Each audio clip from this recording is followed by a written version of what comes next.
para a primeira apresentação, então convido já de imediato o assessor da diretoria da ANEEL, o André Pratruz, para que passe a expor sobre a proposta de dispositivo acerca da hierarquização que foi submetida à audiência pública. Boa tarde a todos. Como falado, a audiência pública tem por objeto 2 pontos. O primeiro é uma proposta de alteração do artigo 22 da Resolução 343.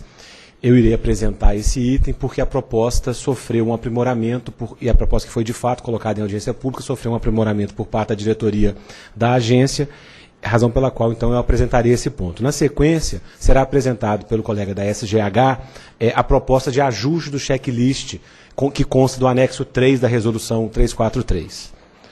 Bom, se nós estamos falando de uma proposta de alteração do artigo 22, é importante partirmos da compreensão do que o artigo 22 estabelece atualmente.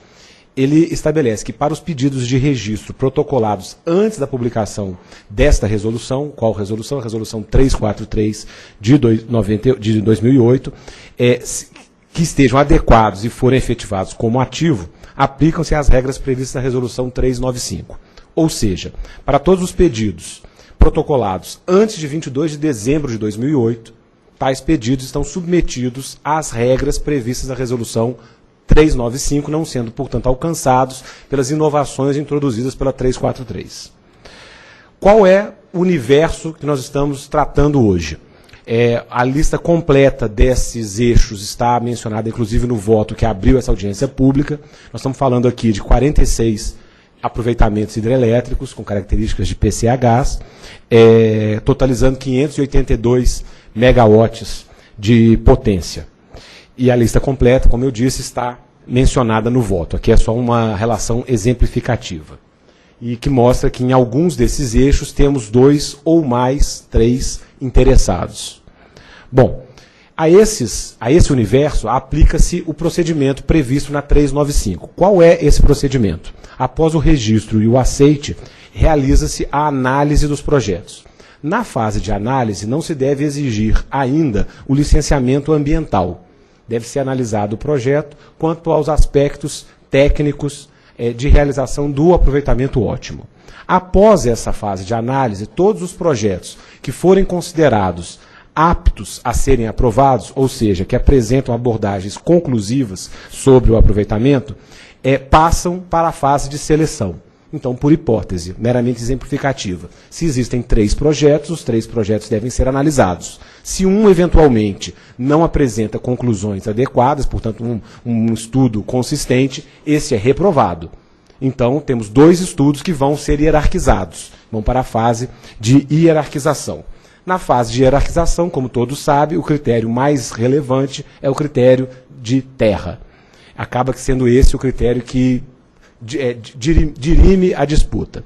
Feita a seleção, o primeiro colocado corre atrás do licenciamento ambiental. Obtendo o licenciamento ambiental, a área deve verificar se a licença que foi expedida implicou em alguma modificação do projeto já analisado.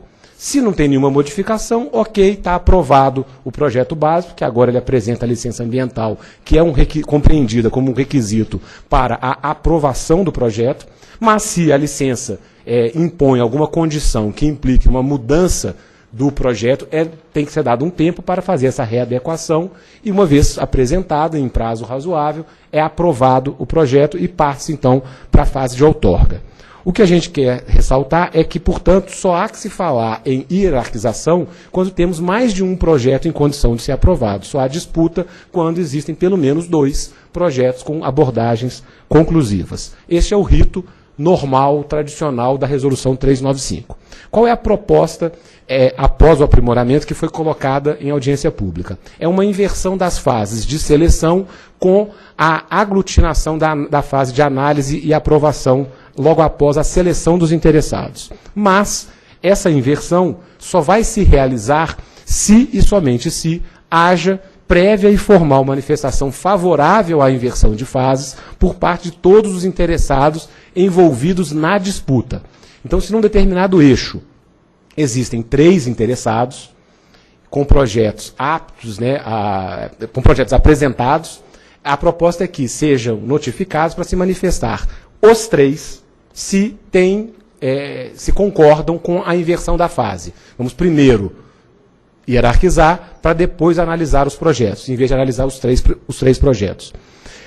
Caso um desses interessados na disputa manifeste discordância quanto à inversão da fase, será adotado o rito normal da 395, que já foi apresentado. Os 3 projetos serão analisados e depois da análise, com eventualmente reprovação de algum que não esteja adequado, serão hierarquizados. Mas se todos não se opõem, se realizará a hierarquização antes da análise. Bom, então como é que se funcionará, qual que é a ideia de funcionamento desse procedimento que vai se caracterizar, portanto, como uma exceção à regra? Qual é a regra? A regra é o rito normal da 395. Qual é a exceção? A inversão das fases. A ideia é que a Secretaria-Geral da ANEEL notifique a todos os interessados, por eixo, para se manifestar a respeito do interesse nessa inversão de fases.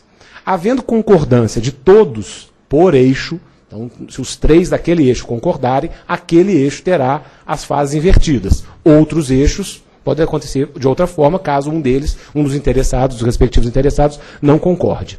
Havendo, então, a concordância de todos, será procedido primeiro a hierarquização dos interessados. Como é que se dará a hierarquização? Da mesma forma que está já prevista na Resolução 395, no seu artigo 18.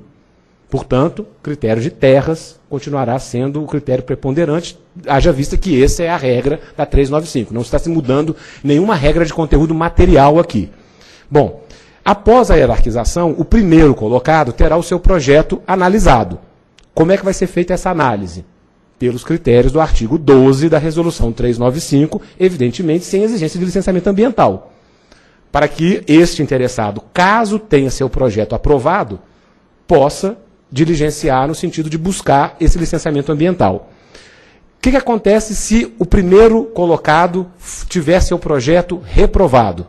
Será analisado o projeto do segundo colocado.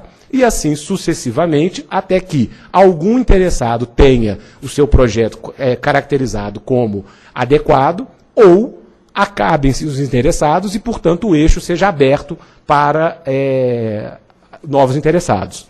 Evidentemente, observado os direitos à ampla defesa, recurso, etc. e tal, tudo isso continua valendo sem nenhuma mudança.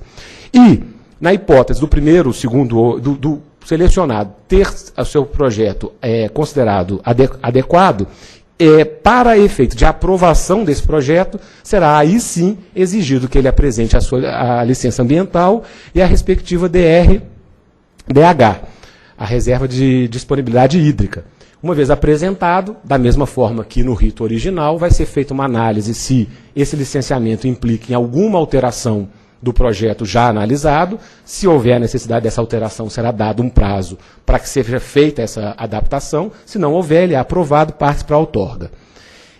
Essa, então, é a proposta que foi submetida à audiência pública para o exame e a participação dos senhores com vistas a obter aí subsídios que possam aprimorar ou deixar essa proposta ainda mais consistente.